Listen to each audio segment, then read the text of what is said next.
Hi, everyone, and welcome to the webinar. We're going to wait just a few minutes as people are still signing in, so we'll be back with you in just a couple of minutes.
Good afternoon and welcome to the webinar, Supporting Early Science Learning in the Classroom with PBS Kids.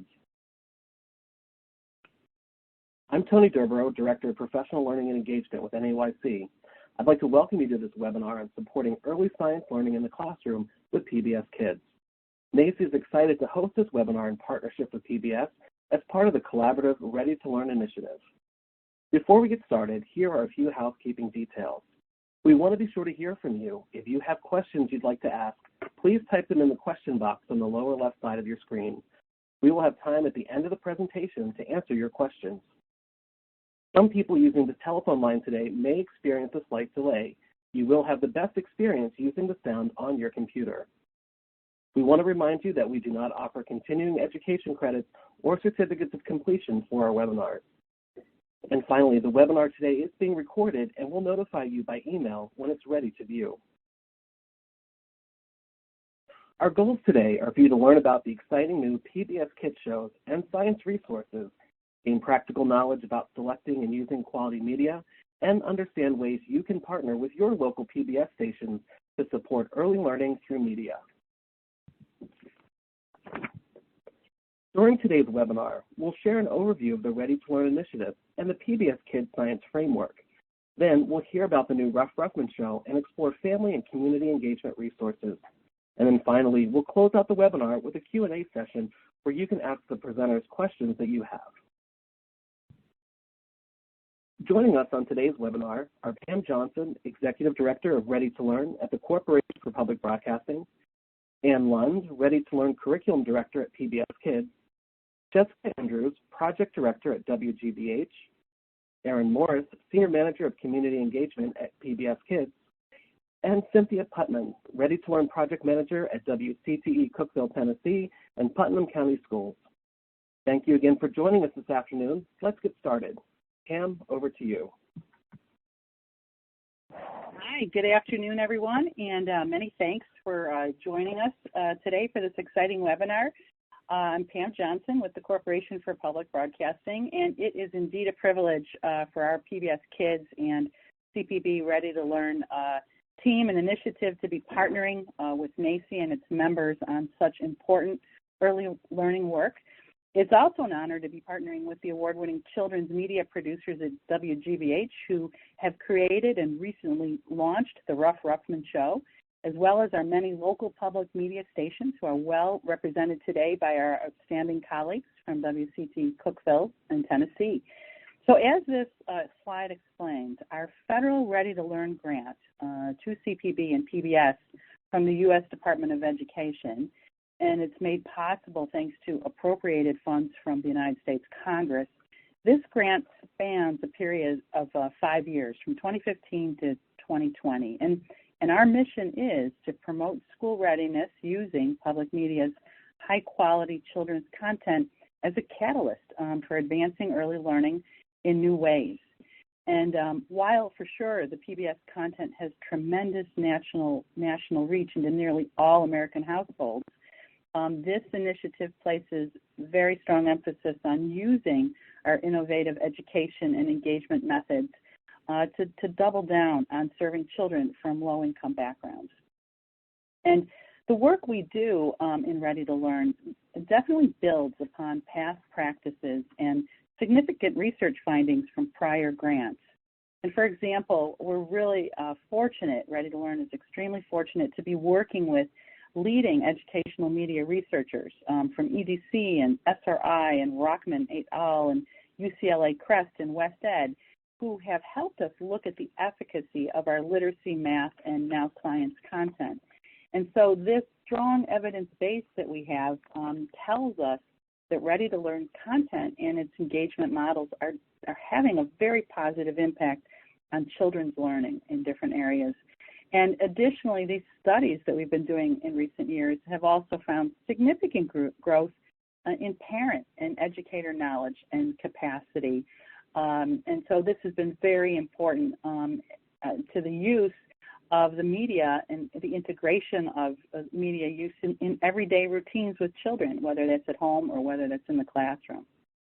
And in terms of Ready to Learn Now and this wonderful round that we're in, this very ambitious 2015-2020 round that we're in, our priorities are focused on these sort of the leveraging of the combined powers of content, community, collaboration, and research.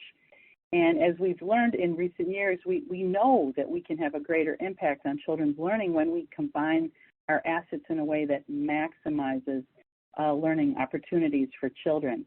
So in the content domain, our priority is to develop new science and literacy content, to innovate in the area of personalized and adaptive learning, and to develop engagement resources for families and educators. And in the community domain, we're working to establish a network of community collaboratives for early learning and media, in which local PBS stations partner with a range of early childhood and community organizations who are working together around a shared vision for children. And all of this work is supported, obviously, through sort of the national-local collaboration, which we have, and the tremendous research that is informing what we do. Now, in terms of our new content, this view kind of is our 5-year master plan for content development.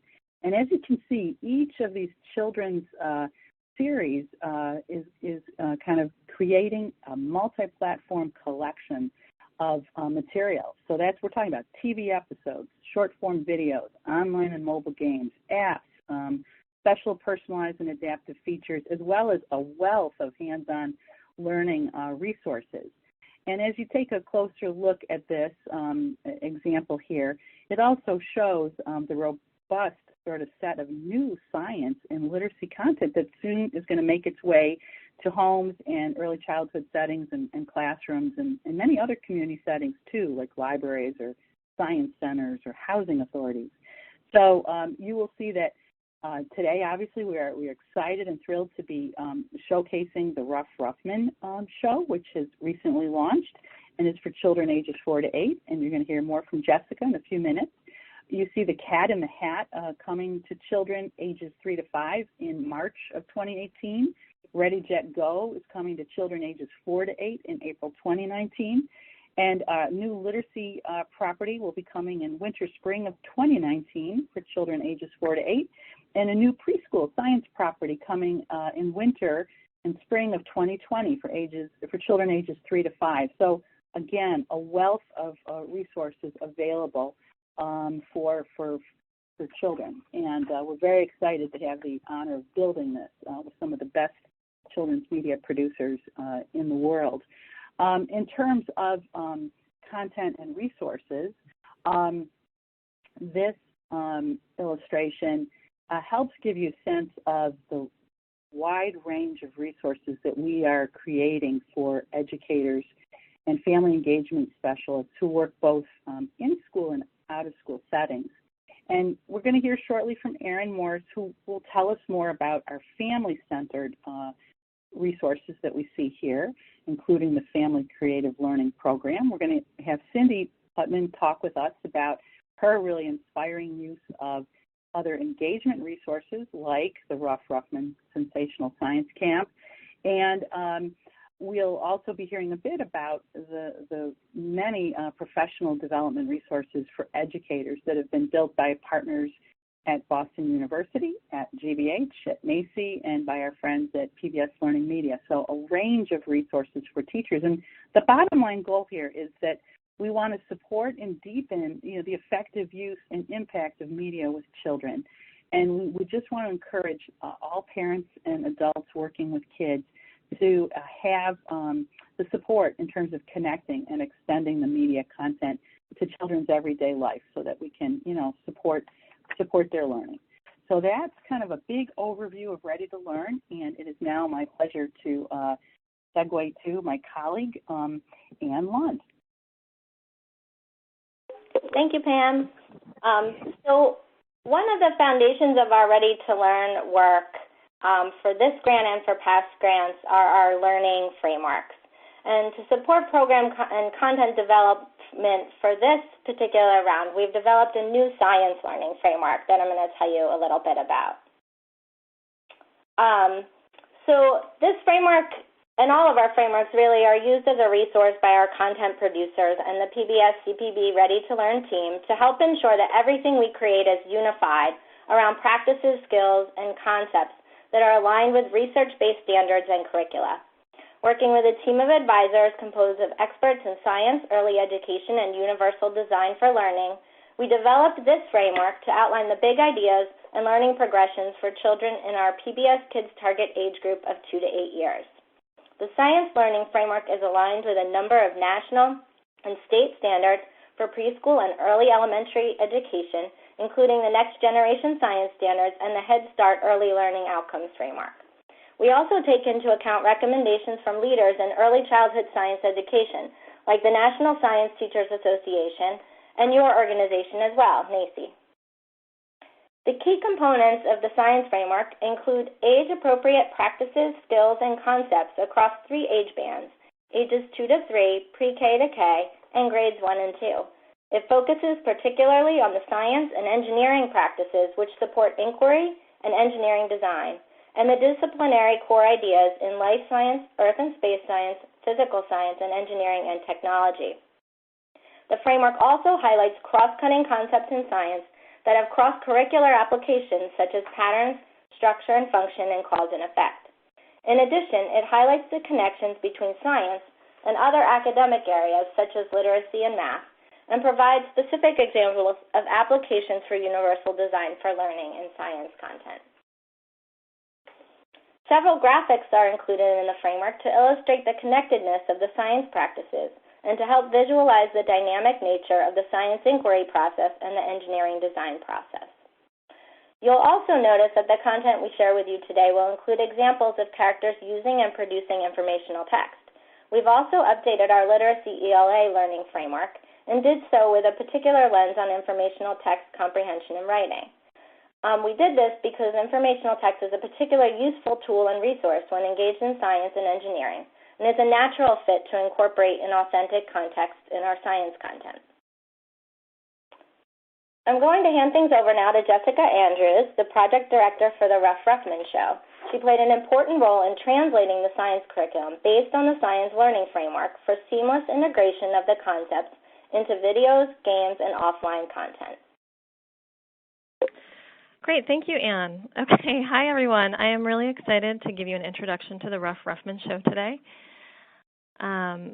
It's a new project produced by WGBH, Boston's PBS station, with the support of Ready to Learn.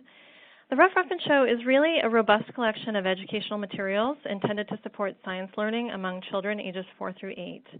The project includes short videos, games, an app, hands-on activities, and educator and caregiver supports, all hosted by our favorite wisecracking orange dog, of course, Ruff Ruffman. Some of you may remember Ruff from the Emmy Award-winning TV series and website Fetch with Ruff Ruffman. The lion's share of the funding for that show came from PBS and the National Science Foundation, and it aired on PBS for 5 seasons. And Fetch is actually still on the air today as part of the PBS Kids 24/7 channel. Ruff has always been a great character that kids, parents, and educators all appreciate. We have ample evidence of this from the Fetch days. You can see here we have gotten so many emails and photographs and letters from kids and parents saying that they love Ruff, they enjoyed watching together, they thought Ruff was funny. And we also heard a lot from teachers who really valued Ruff's ability to engage kids in learning. More recently, PBS conducted some focus groups this past spring, confirming that Ruff is just as appealing now as he ever was. Parents commented that the Ruff Ruffman show was a great show that fosters creativity for kids. And they said it was educational, entertaining, silly, and fun. And the kids responded really positively as well. So with the launch of the Ruff Ruffman show, we're just really excited to be bringing Ruff back for a whole new generation of kids. To give you a little taste of the project and of Ruff's character, the first video clip we're going to play for you is the open to the Ruff Ruffman show.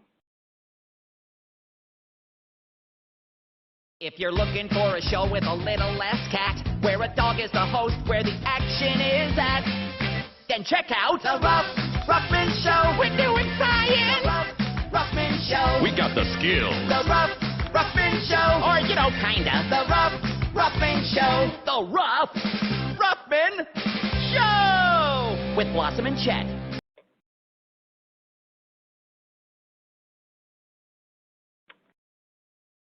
Great.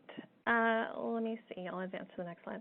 Okay, so as I mentioned before, the Ruff Ruffman Show features a series of short videos, online games, an app, hands-on activities, and supporting materials for educators and caregivers, all starring Ruff.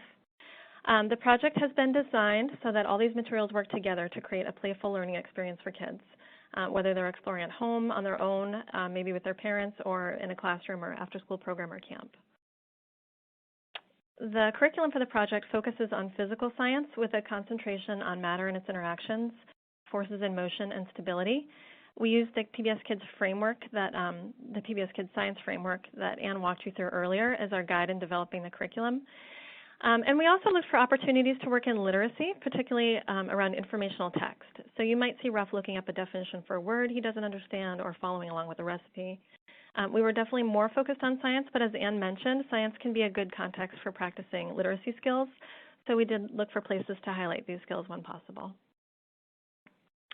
Once we figured out where we wanted to focus our science content, we translated it into 3 more kid-friendly themes, and these are wearable science, sports science, kitchen chemistry, and structures. So all the material we created falls under one of these themes, and I'll dig into a couple of them in more depth later, but right now I just wanted to talk a little bit about our overall approach. And that's really about getting real kids doing real science. What we wanted to do with this project is inspire kids to think, talk, act, and feel like scientists. Everything we created works to support this goal. For the videos, we use a combination of animation and live action footage, and for us this really represents the best of both worlds. The live action segments show real kids doing science in real world contexts. These kids can act as role models for viewers, showing that science is accessible. You don't need to be in a lab with expensive equipment to do science. And in the animation, we can really have fun with the silly predicaments that Ruff gets into. Animation also allows us to do things that we can't easily do with live action footage. We can show close-ups or show slow motion footage of phenomena that might be hard to see in real life.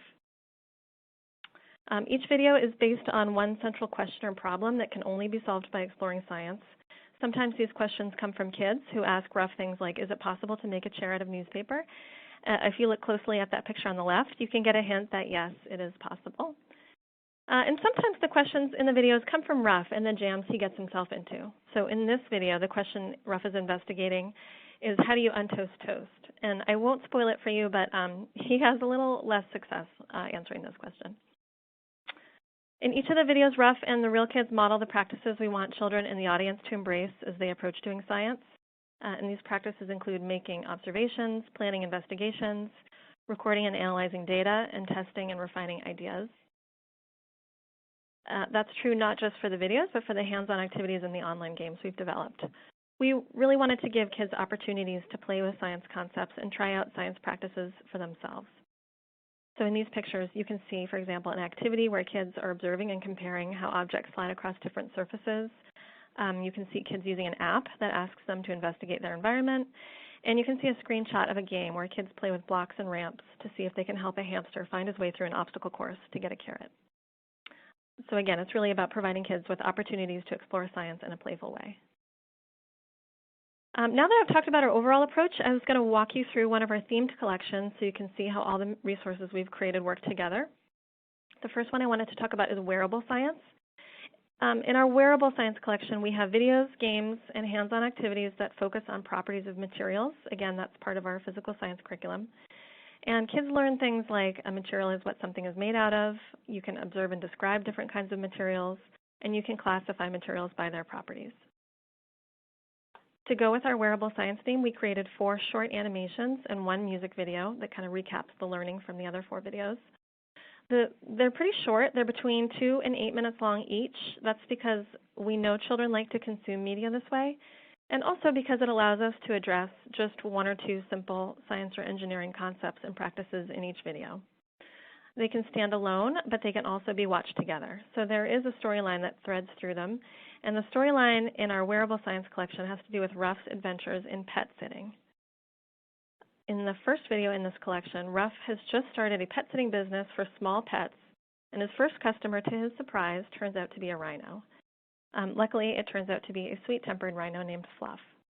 After some chaos ensues, Ruff enlists 2 kids named Claire and Jaden to help him test the strength of different household materials. He wants to know which material in his house is the strongest so he can use it to make a leash for the rhino. So let's watch as Ruff, Jaden, and Claire investigate. Okay, both leashes snapped right away.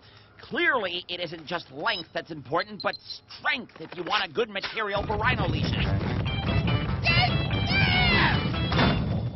Viewers at home, time to do some science! Find out which material in my pantry is the strongest. I'm just gonna be hiding in here. Hi, Ruff! What's the matter? Well, kind of have a situation here. There's a rhino in my house. Yeah, it's hilarious. I need to find the strongest material in my pantry that can make a rhino leash. Can you help me out? Sure. What kind of materials do you have? Let's see. I've got crepe paper left over from Chet's disco dancing party, licorice, and plastic bags. Okay, how are you going to test to see how strong each material is? So we're going to tape this bag to the crepe paper, and then we're going to fill the bag with pennies, and then we're going to see how many pennies the crepe paper can hold before it breaks. Great idea! The more pennies the crepe paper can hold, the stronger it is. 5, We might be here a while. I'm going to make myself a smoothie. 4, 25, 40, 40. Okay, it's 40. Claire, what are you writing? I'm writing down how many pennies each material is holding up before it broke. Ah, good idea. Crepe paper can hold 40 pennies. That's not that much, Ruff.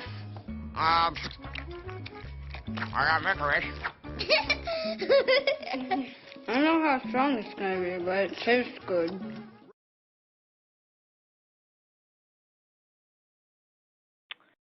Okay, great. So as you saw in the video, Claire and Jaden came up with a way to test the materials, and then they collected and kept track of their data in a chart. And then afterwards, they used their data to draw conclusions about which material is the strongest, and they made a recommendation to Ruff. So in this one video, you'll see kids using a more sophisticated practice, planning and investigation, and then several more basic practices like making observations and predicting what will happen. The next clip continues the rhino storyline. In this video, Ruff decides to disguise the rhino as a dog because he thinks his cat assistant, Blossom, will like having another dog around more than she'll like having a rhino. So he sets out to make a dog costume for the rhino. And in order to make the costume, you'll see Ruff using his science skills to observe and sort materials by their properties. So let's watch this one now. Yeah, but Fluff has to look like a real dog. All right, we need a dog with fur we can copy and cover our rhino with. Let's see what we got here. Wow, a lot of choices. This dog is too tiny. That is a duck. Hold on. Wait, that's a dog? Huh. The Puli, a Hungarian herding dog. Interesting. Whoa.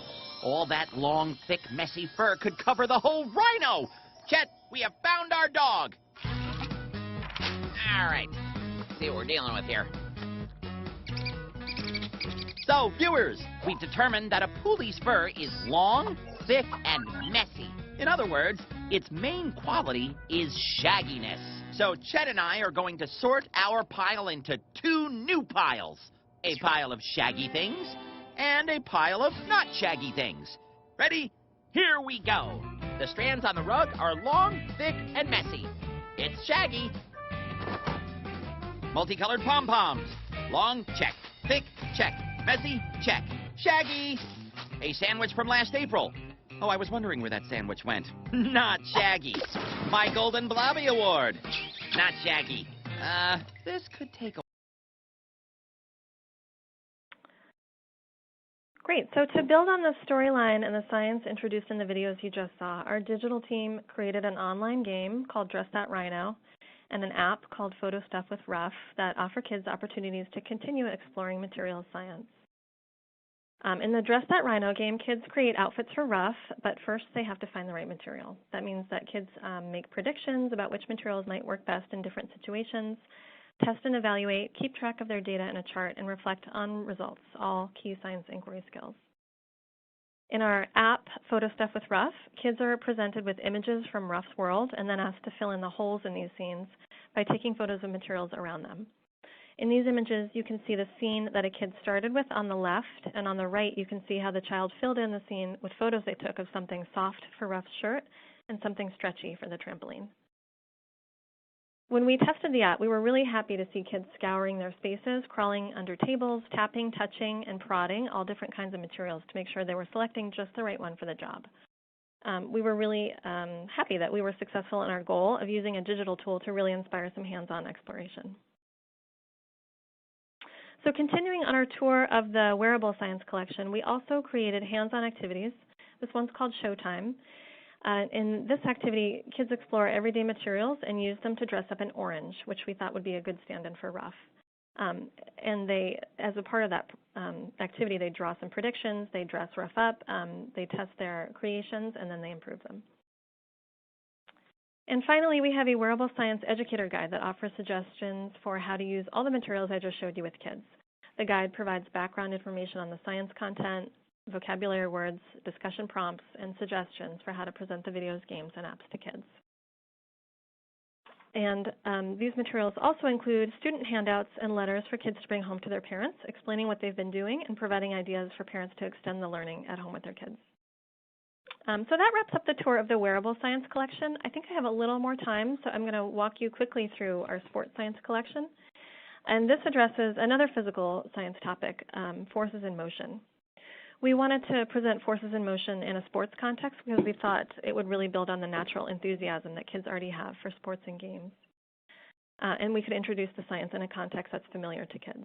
So in this collection, kids learn that pushes and pulls can cause objects to move, change speed, or stop. Pushes and pulls can have different strengths and directions. And when objects bump together, they can push on one another and cause motion.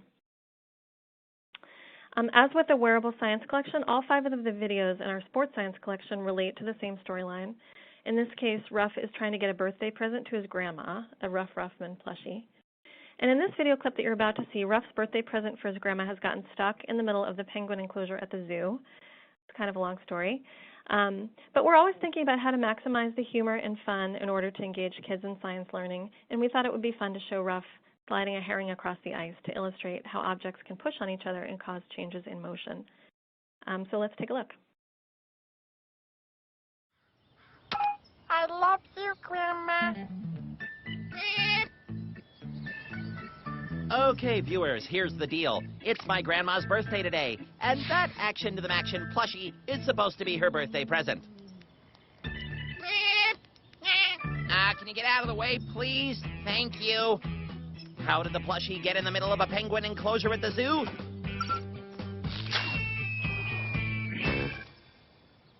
Anyway, I shall now venture onto this ice rink to rescue it from these, birds. Blossom, stand by. I'll just... Blossom! Wait, too slippery to walk on. How am I going to get my plushie back? Yoo-hoo! Blossom! Buckle your seatbelts for this year's top 5 shots in curling. What a perfect slide onto the ice, and pow! It hit the other team's stone, knocking it away. Blossom, you know I don't like Cat Channel videos. Oh, you think they hold the answer to my plushie problem?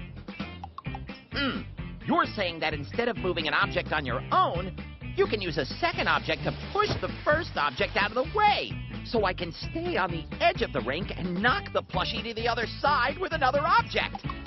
Well, okay, but what can I use to push the plushie? Bingo! Frozen herring. The wine's back, and now a gentle slide of the fish. And that did not work. What's happening here, Blossom? I hit the plushie, but it barely moved. So you think I need to slide the fish harder so it'll hit the plushie harder and give it a bigger push? Okay, here it goes. Chet, give this one a little drama.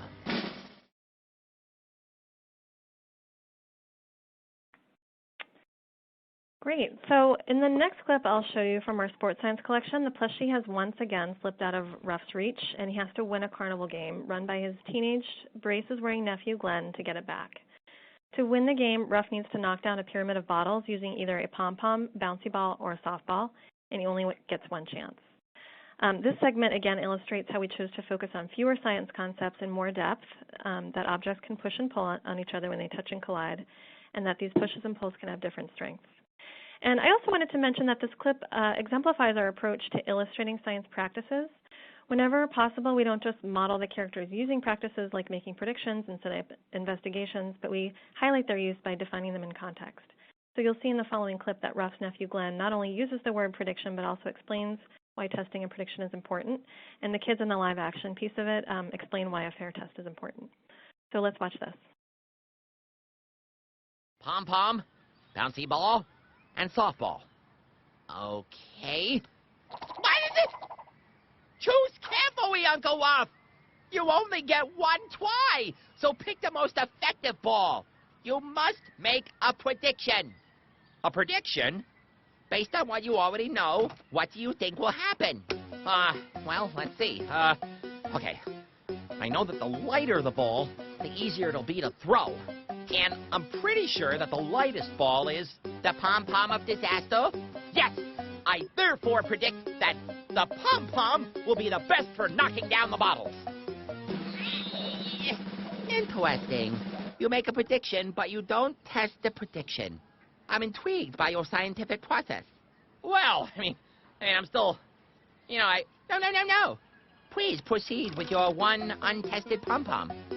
Well, actually, call Blossom. Blossom, quick! I need you to find prediction testers. And hurry, before the bouncy ball of catastrophe brings catastrophe. Oh, great timing. Hi, Ruff. We can totally help. We have some balls here, and we're going to see which one is going to knock down the most bottles. Well, that sounds great. I could really use the help, but how are you going to test this? Well, first we have to make sure it's a fair test. We can't just throw the ball. Because if we throw the ball, we might throw one of the balls harder than the other. I have an idea. Huh. What is she up to? Looks like she's tying the rope to a tree branch. If we hang each ball from the end of the rope and we swing it from the exact same height, it will be a fair test. So we have a softball, a bouncy ball, and a pom-pom ball. Hey, wait a minute. That's all the same balls I have to choose from here. Huh, good thinking. Okay, great. So moving over to the digital side, our centerpiece game for the sports science collection is Fish Force. That's a physics game that lets players reenact Ruff's efforts to retrieve the plushie from the ice rink in the penguin enclosure.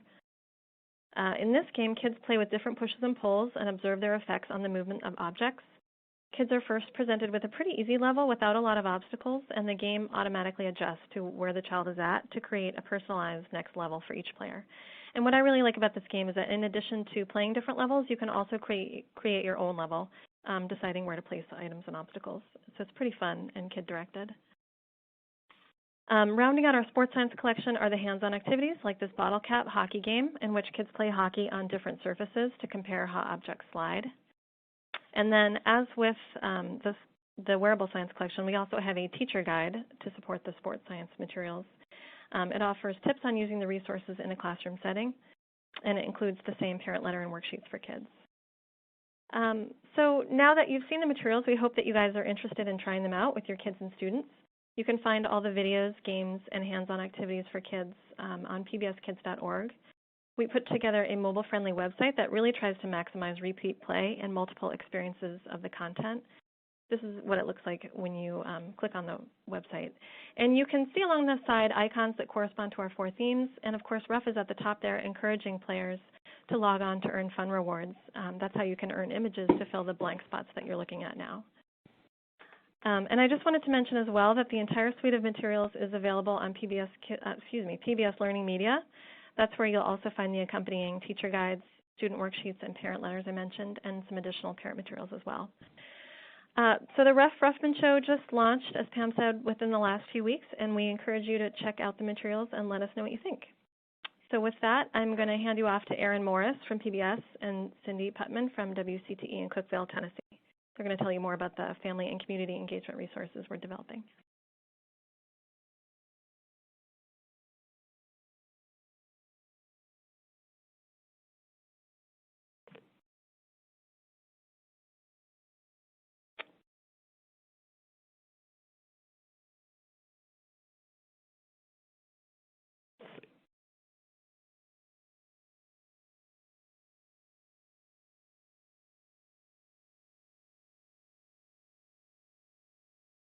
Hi, this is Cindy Putnam, and I'm going to be joined by Erin Morris, and we're talking about the family and community engagement resources that have been created by PBS to be companion pieces for the Ruff Ruffman. And Erin and I are thrilled to be here today. And I'm going to let Erin explain to you really in detail about these great resources. And I'm going to share with you about the wonderful new Ruff Ruffman camp that we just had with 30 at-risk students in rural Middle Tennessee. Thank you so much for jumping in, Cindy. Somehow I got booted off the conference, but I am back. So thanks for the introduction. And I'm super excited to join you all today to talk to you about some of the ways that we've taken this fantastic set of resources that Jessica just walked all of you through and have sequenced them in a way that you could basically use them off the shelf in different contexts with the kids and the families that you all work with on a daily basis. And so a little more detail on that, through the Ready to Learn grant that Pam set up for you, we get to do some very targeted community engagement work with local PBS stations, one of which Cindy is a leader at and does a lot of the work in her local community in Tennessee. And that work is designed to support both kids' engagement with this media as well as families' engagement with this media. So I'm going to talk to you introduce 2 experiences that we've created for you all. And then Cindy will go a little bit deeper on the Sensational Science camps. But the first one I wanted to mention is something that we referred to as family creative learning. In this case with Ruff Ruffman. And the family creative learning is a model for engaging families in multi-generational learning and play, where over the course of 4 different sessions, and the sessions are 2 hours in length each, we create the time and the space and provide the materials and the resources for families to play with each other and learn right alongside each other with the media integrated right into the experience. So in the case of Ruff Ruffman, we've built 4 sessions, each aligned to the 4 themes that Jessica introduced you to, where families play with these topics. So, it's a chance for us to sequence the media together and to include those hands-on pieces that were also introduced as a way of providing a whole experience for families where we're really trying to support parents and the grown-ups in kids' lives' ability to support their kids' learning outside of school. So maybe they will watch one of the clips that you just saw, and they'll engage in the, some co-play with the Ruff Ruffman Rhino app, and then we'll encourage them to take on a hands-on project where they get to try out the same practices and the same experiences that were modeled for them by Ruff and the live-action kids in the videos. And so all of those materials have been sequenced together. Those materials come with a facilitator guide, family journals for the families to fill out to help guide their experience, as well as sets of take-home materials that are also, where Jessica pointed them out to you, where they are also available in that LearningMedia portal. Materials that not only, if families are participating in the family creative learning sessions, or, if they just come across this show online, the games online, or, you all are introducing them in your classrooms, these are resources for parents that, you can send home with the kiddos as a way of, supporting continued engagement at home. The other type of experience that we've, put together to combine these incredible media resources, and Cindy teased it for you all, is the Sensational Science Camp with Ruff Ruffman. And very much similar to the family creative learning work, it's a chance for us to, go a step further and really put together these resources in a way that you all can utilize them with the kids that you're working with. And so we've created a 5-day experience where each day we've got about 4 hours worth of programming to utilize, that you can engage kids specifically in the 4 to 8 age range with this content, with these concepts.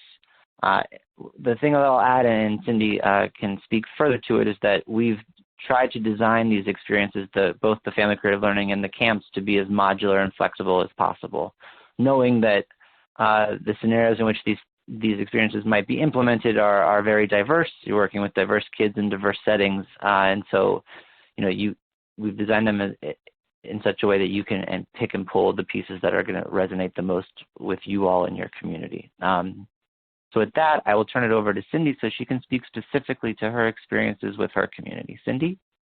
Thank you, Aaron. I'm excited to share with you about the partnership between PBS, WCT, and the Putnam County School System. I'm a district specialist for early learning in our school system, and I'm the Ready to Learn project manager working with WCTE, which is our local PBS station, and we're right in the smack dab middle of rural Middle Tennessee, halfway between Nashville and Knoxville. And I am tasked to make sure that parents and educators and caregivers are instructed in how to utilize all the great PBS free resources that are available to make sure that all children get ready to learn.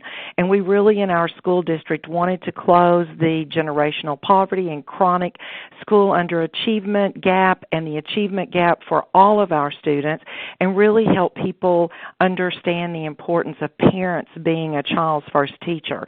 So I've been doing this for 3 years, and I have lots of great experiences, but the one I want to share with you today is the most recent wonderful experience that we had, which was the Ruff Ruffman Sensational Science Camp. And we just finished a 5-day camp experience over a fall break with 30 at-risk students at one of our lowest performing and socioeconomic disadvantaged elementary schools. And we were so excited to have Ruff Ruffman because the kids were excited about Ruff. And I loved that every day that there was great scientific inquiry that was happening. We used this great new content that we know is always based on, because it comes from PBS, on research and on how children learn. And the kids were engaged in science practices as they explored the 4 themes that Jessica talked about alongside Ruff and his friends. And we talked about the first day materials, which is wearable science, mixtures, force and motion, and structures. And I love that the kids got so excited because there are real children on the videos that you all viewed. The kids really felt like Ruff was listening to them, and they were really actively helping him solve these problems or challenges. We know that research shows that the more children are exposed to foundational STEM skills early on in life, the more successful they are in other areas of learning in the future.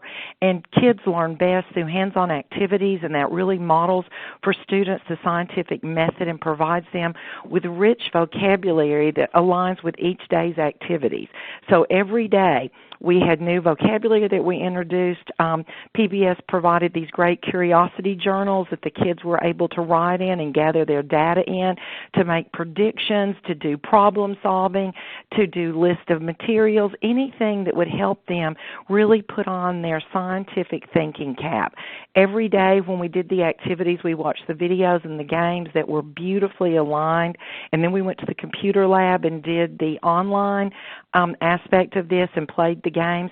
The kids loved the daily discovery and investigation, and they also loved that there was a clear process that this curriculum provides for them to work through the daily activities. And as an educator, I love the fact that this curriculum was so user-friendly and really aligned beautifully with the science standards and the frameworks that we want to provide for students in our school district. The kids loved it, though, because Ruff provided opportunities for them to really use their scientific mind. And it was a very easy camp for me in the fact that the students really directed their own learning. They had the freedom to investigate and explore science in many, many different ways in a very safe environment where there was no failures. There were just lots of retries. The kids loved the videos. They loved the music videos. They really directed their learning, and they utilized the methods that they came up with to solve the daily problems or challenges. I loved at the end of the day when we were wrapping up and we were talking about it, they were getting their curiosity journals. They were making predictions earlier and then looking to see if the predictions that they made were correct, talking to their neighbors and collaborating about this really worked and this didn't work, and if we do this again or if we're going to do this differently, what would we do? They gathered their data and they wanted to show the other students what data that they had gathered on the projects. And I saw a lot of teamwork without me saying as an educator, now I want you to do this, I want you to do this. It was a natural fit, and I think the Ruff Ruffman curriculum really lends itself to putting children in charge and at the center of their own learning. They were actually thinking and talking like scientists. And when the week was over, we have a 2-week fall break. Many of them said, oh, can we come back next week? So that really made me excited and happy and made me feel like this curriculum had really hit a home run out of the ballpark because the kids were so engaged. And the parents every day got a wonderful handout that told them what we had talked about, what scientific topics we had talked about, and provided for them ways to extend that learning at home.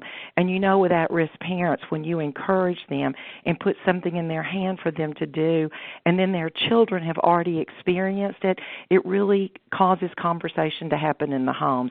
And that's what we wanted to do, empower parents to help their children really be ready to learn. So I'm excited about camp. I would encourage you all to check out all the resources that have been shared today. And I'm going to turn it over to Tony, and we're ready for some questions and answers.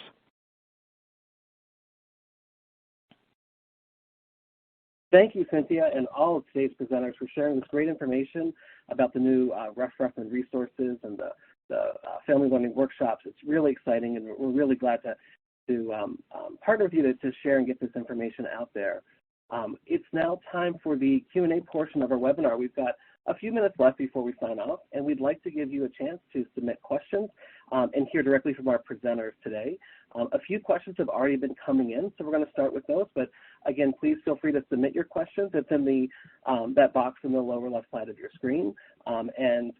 If we don't get to answer your question live, we will work to get an answer back to you as quickly as we can. So to get started, I have a question here for Ann. We've had a few questions come in from our listeners today. And Ann, what they're asking about are what are the connections between the Ruff Ruffman show and these great resources that have been developed and even some of the other PBS Kids content. So what are the connections that might exist between things like the next generation science standards and the Common Core standards? We've had a few questions, and folks are interested in how those might be connected. Sure. So when we're developing those learning frameworks that I talked about earlier, those are aligned with things like next generation science standards. Particularly, you'll see, if you're familiar with those standards or have the chance to look at them, you'll see that a lot of the concepts and skills that are covered in our learning framework would align directly with many of the standards and concepts in the next generation science standards. So for our science framework, we did make that alignment where it was appropriate. And then next generation science standards really only cover K to 12. And since we dipped down into that preschool area, we work closely with our expert advisors to develop what would be appropriate extension skills down into those lower age groups based on what they will be learning in elementary school when they get there. So for the science learning framework, we are aligned with NGSS and also with other frameworks like with Head Start, who does pull those skills down. And then for things like our literacy ELA framework, that would be aligned with Common Core. So when I talked about informational text, that's aligned with Common Core skills. Again, though, we have to extrapolate and kind of go down into that preschool age group with our advisors to figure out what those appropriate skills would be for that age, since Common Core is also K to 12. Great. Thank you so much, Anne. Aaron, a couple of questions have come in that I think would be perfect for you to answer. And we have some listeners that are wondering if you provide materials that support the hands-on activities we've seen in today's webinar. So are there materials that are available to support these activities? There are materials, plenty of materials. Some of them are already live on the site that Jessica showed you all. So if you were to go to the LearningMedia site and look for the Ready to Learn portal, you will find the Ruff Ruffman materials within LearningMedia. That includes not just the videos and the games, but also already there are a number of the offline activities, like the one-off offline activities, as well as the teacher guides that she showed you in the images that she was working through. As far as the family creative learning materials, the facilitator guides and the sensational science camps, the facilitator guides and the journals and handouts that were created to support those experiences, those are currently being tested by 16 of the Ready to Learn stations and their community partners across the country. And we plan on going live with those materials in the same exact space. You'll be able to find them in the LearningMedia portal as well. But we plan on going live with those materials to the public within the next 2 months. So you should see those there before the end of the calendar year. Great. And Aaron, where can kids go to play the games, the Ruff-related games that were mentioned today? Yeah, the URL is pbskids.org/ so it's that / Ruff, R-U-F-F. So I'll repeat it again. It's pbskids.org/Ruff. Great. And is there a cost for any of these resources that you've mentioned? There is not a cost for a single one of the resources that you all have heard about today on this webinar. Everything is freely available. In terms of the guides and the handouts and the stuff that are designed for educators to use with kids and with families, those are all made available for free as PDFs, and they're also all available. They're all available in both English and Spanish. So they've been translated into both of those two languages. And if someone is interested in translating them into additional languages, we'd love to talk to you. Great. Thank you, Aaron. Jessica, a question for you. Can you tell us what are some of the science concepts that Ruff covers? So we have folks that were just interested in hearing a little bit more about those science concepts. Sure. So when we first started this project, we worked with PBS to think about, and CPB, to think about what part of the science framework we wanted to cover. And we felt like there was a need for more physical science materials for kids at this age, and I know that's something that some educators we've talked to have a little trouble teaching as well. So that felt like a really good place for us to be concentrating. So some of the materials, so they all focus on physical science, and like I said, some of them are more about forces in motion, some of them are about stability, some of them focus on physical and chemical changes. So we looked really, we're trying to reach kids at the ages 4 through 8, which is a pretty broad range. So we really looked at a couple different grade bands and tried to figure out what was common in that physical science curriculum to those different ages. One thing I will mention actually is if you go to PBS LearningMedia to use any of the materials there, their format is set up so that they can direct you to which of the NGSS standards each material relates to. So if you have questions or if you're looking to cover a particular piece of content, you can look to PBS LearningMedia to help you narrow down what each piece of media covers.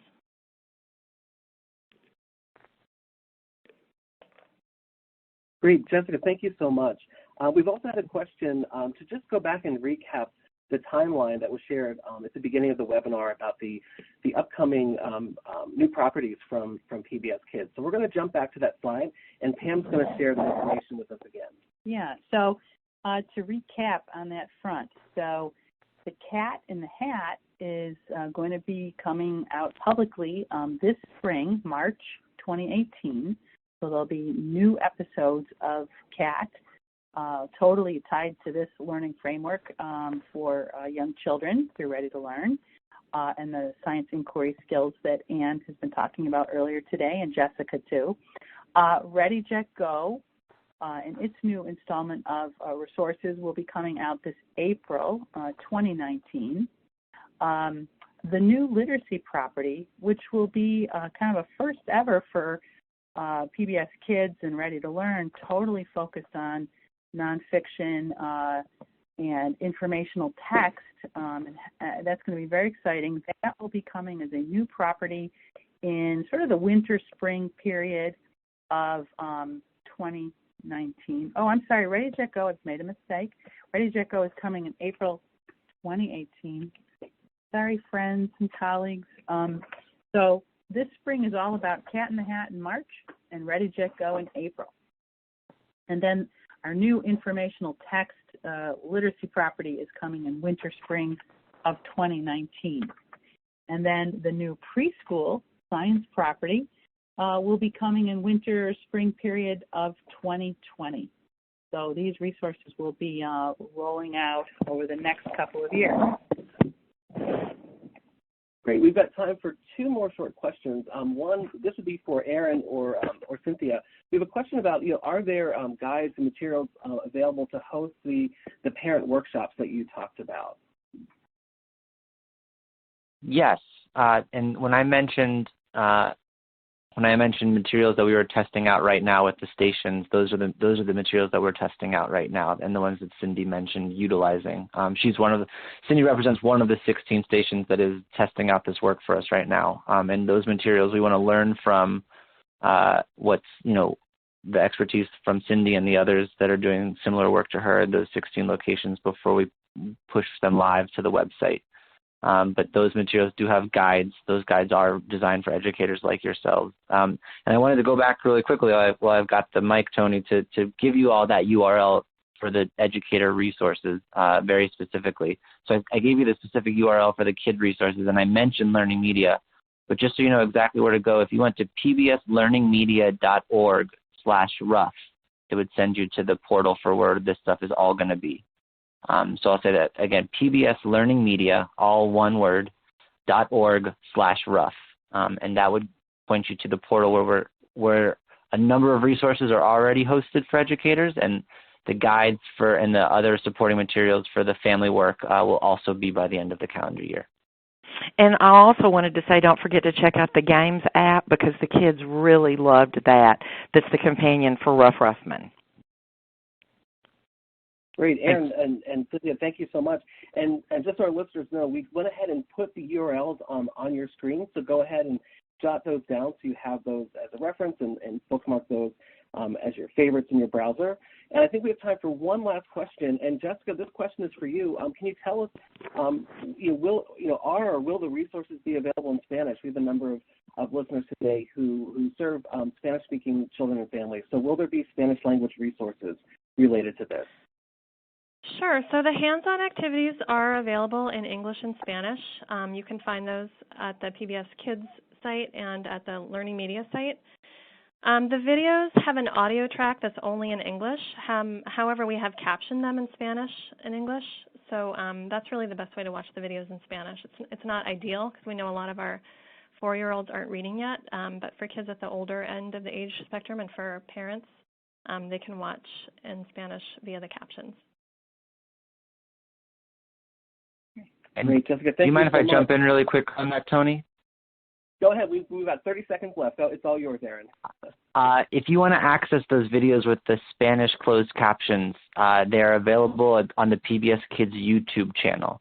So if you went to YouTube and look for PBS Kids' channel, that is where you can access the closed caption, the versions of the videos that have the Spanish closed captions. Our video player on the PBS Kids video player doesn't currently support multiple language captions, so that is where you can go to access those Spanish closed caption versions of the videos. Great, thank you so much. I'd like to thank all of our presenters today. This was just really great, rich information that you shared with our NAEYC members and audience here today. So thank you so much for taking time to share that information with us. I'd like to thank all the listeners today for taking time out of your busy day to learn about these new resources and how you can support science learning with these PBS Kids properties, resources, games, and resource materials. Again, just as a reminder, today's webinar was recorded, so you will be receiving a link so that you can watch again, go back, revisit a slide that you found particularly interesting, and you can also share that with others who would be interested. So, share that link with your colleagues and others who may be interested in this content. Thanks, everyone. Have a great day. Bye-bye.